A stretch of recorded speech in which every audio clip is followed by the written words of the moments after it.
Something worse. Fear. Fear made you look guilty even when you weren't.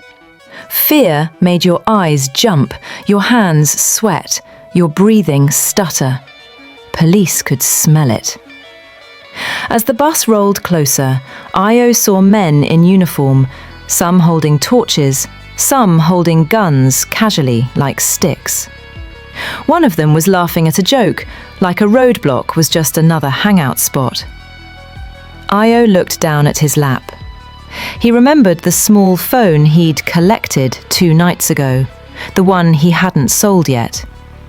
He had stuffed it inside his bag with the charger still wrapped around it like a snake. Suddenly, it didn't feel like small thing. It felt like a heavy stone. The bus came to a stop. A policeman stepped up to the driver's side, torchlight shining into the bus like it was searching for sin. "Everybody come down," the officer barked. Murmurs filled the bus. People started shifting, adjusting their clothes, checking pockets, fear spreading like smoke. Io's mind ran fast. If he ran now, they would chase him. If they searched his bag, they would find the phone. He imagined handcuffs. He imagined his mother at the station, wrapper tied tight, eyes red, still praying even while crying. He imagined himself becoming exactly the kind of person he always said he wasn't. His throat dried. Beside him, the woman closed her Bible gently and whispered, "Jesus." Not loud, not dramatic, like a sigh. Then she turned to Io and said something that made his stomach flip. "My son, don't be afraid." Io stared at her. "Ma, you don't know me." She nodded like she agreed. "I don't, but God knows you." Io looked away quickly, like her words had touched a bruise. People were getting down. The bus door opened. The night air rushed in. Io's legs didn't move. His hands trembled and he hated it. He hated that he felt small. He hated that fear was exposing him. The woman reached out and placed her hand lightly on his wrist. Her palm was warm. "Listen," she said softly. "This life you're doing, it will end you. Not because God wants to punish you, but because the road you're walking is not safe. You can change. You can start tonight." Io's eyes stung. He blinked hard. "Ma, I beg," he whispered, voice rough. "No talk like that." She looked straight ahead. "I'm not here to shame you. I'm here to help you." A policeman shouted again. "Make Una come down! You, move!" Io stood. His knees felt weak. As he stepped down, the officer's torchlight hit his face. The officer narrowed his eyes. "You, where you dey go this time?" Io's mouth opened, but no words came. The woman stepped down behind him. "To Berger," she said calmly. "He is with me." The policeman looked at her, then at Io, then at her again. Something in his face softened, maybe because she looked like his mother, or maybe because she wasn't afraid of him. "Madame, una de go where for this night?" "Church vigil," she said, "and he is coming with me." Io almost turned to protest. Vigil? He hadn't stepped into church in months, except to greet someone at a wedding. But the officer shrugged, uninterested. "Oya, shift, make una move." They walked away from the roadblock. Io's heart kept beating fast, like it didn't believe they were free. He and the woman stopped under a streetlight. The bus had already moved on without them.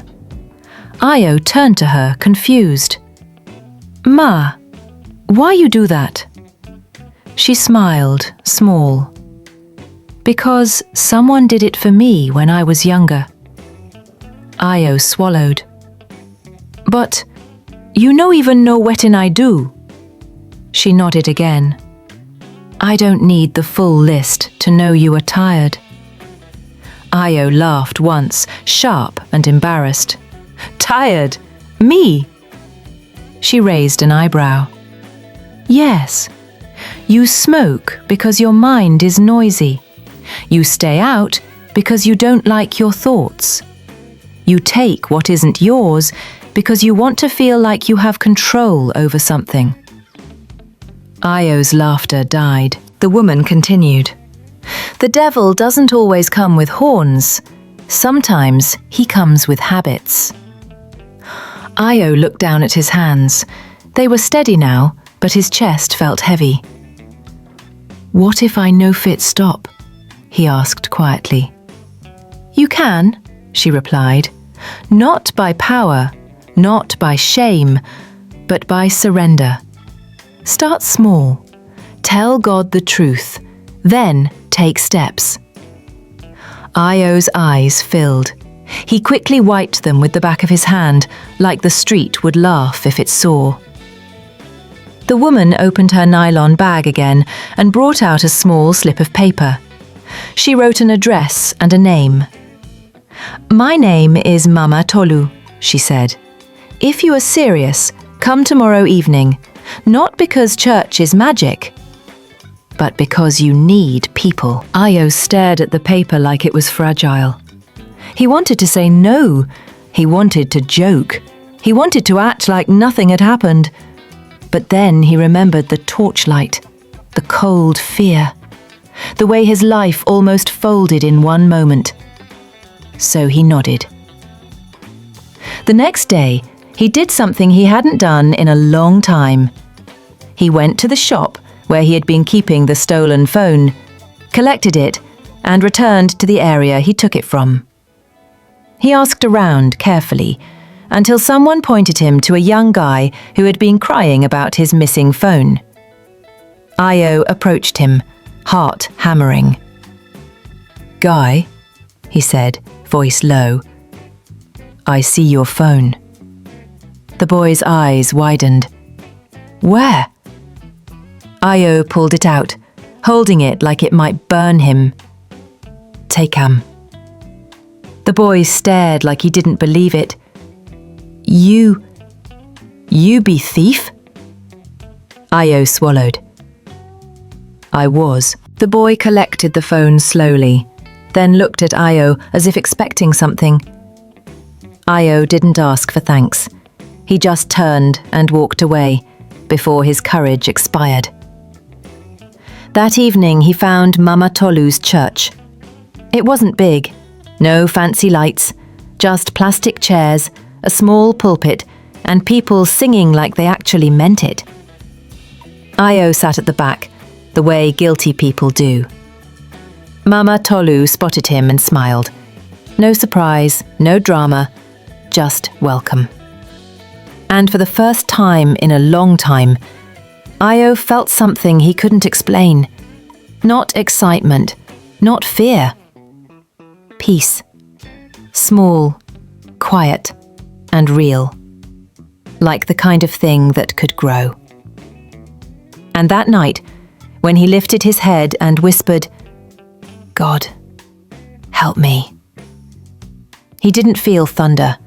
He didn't see visions. He just felt like someone had finally heard him.